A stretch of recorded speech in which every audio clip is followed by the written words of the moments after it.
Well, the gross domestic product figures have just been released. Business anchor Arabile Gumede joins us now to unpack this. Hi there, Arabile.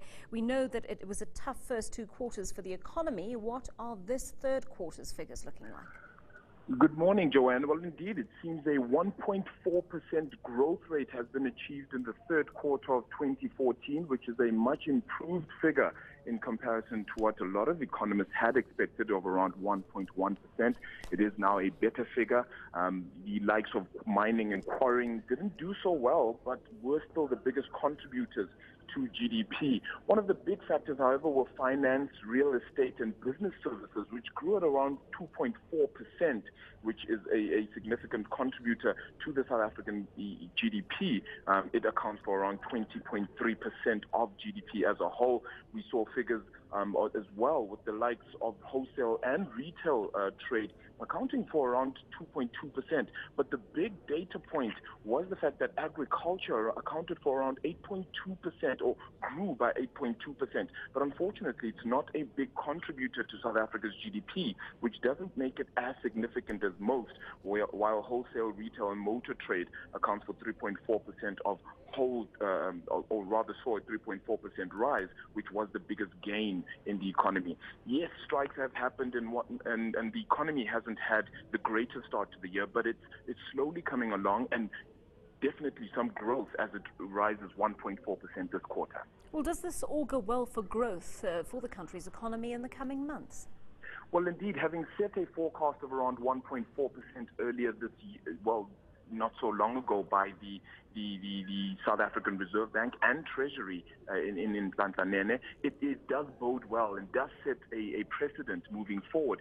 Let's also remember that the GDP was rebased as well, and it was moved from a 2005 base year, now sitting at 2010. So all the prices have sort of been moved to account for the biggest industries as of 2010, which has now made the GDP higher. It's now sitting at around 3.5 trillion for South Africa. It has made South Africa bigger, and has also meant that South Africa's economy in 2013 has actually grown by 2.2% as opposed to the 1.9% which was initially recorded, and this is just based on the revision of the data from the 2005 base year to now 2010. Let's remember that the rebasing is exactly what Nigeria did as well earlier this year in order for it to have then leapfrogged South Africa to become Africa's #1 economy. So talk us through this issue of rebasing, what it actually means and how it affects those final GDP figures that the experts come up with. With the change in time and the change in economy and change in perspectives of what actually goes on in South Africa's economy, everything gets its own allocation to South Africa's economy. I give an example of Nigeria, who didn't have the likes of Nigeria's film industry, which is called Nollywood.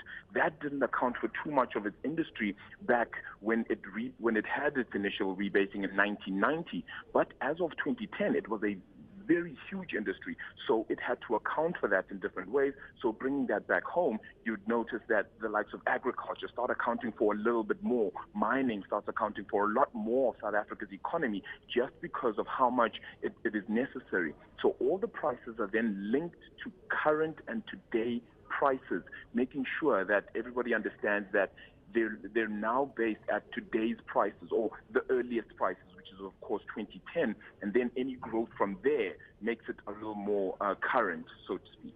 Well, the Reserve Bank, we know, also focuses today on its leading indicator, which is directly relevant to this growth issue we've been talking about. Tell us how these two announcements will tie in.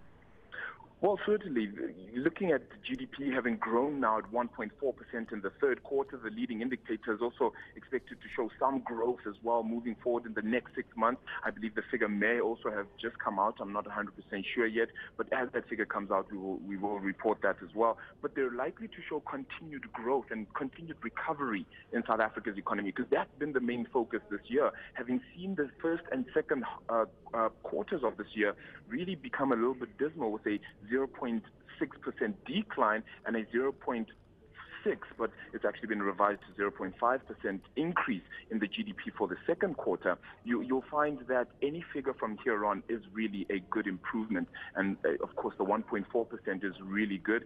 So in retrospect, we're looking at it saying, well, it does bode well for South Africa to perhaps reach its target of 1.4%, 1.5%, but it would still require a lot of growth in the fourth quarter, which is what we're currently in as we head into the festive season, with consumers likely to spend a whole lot more, which would encourage that figure.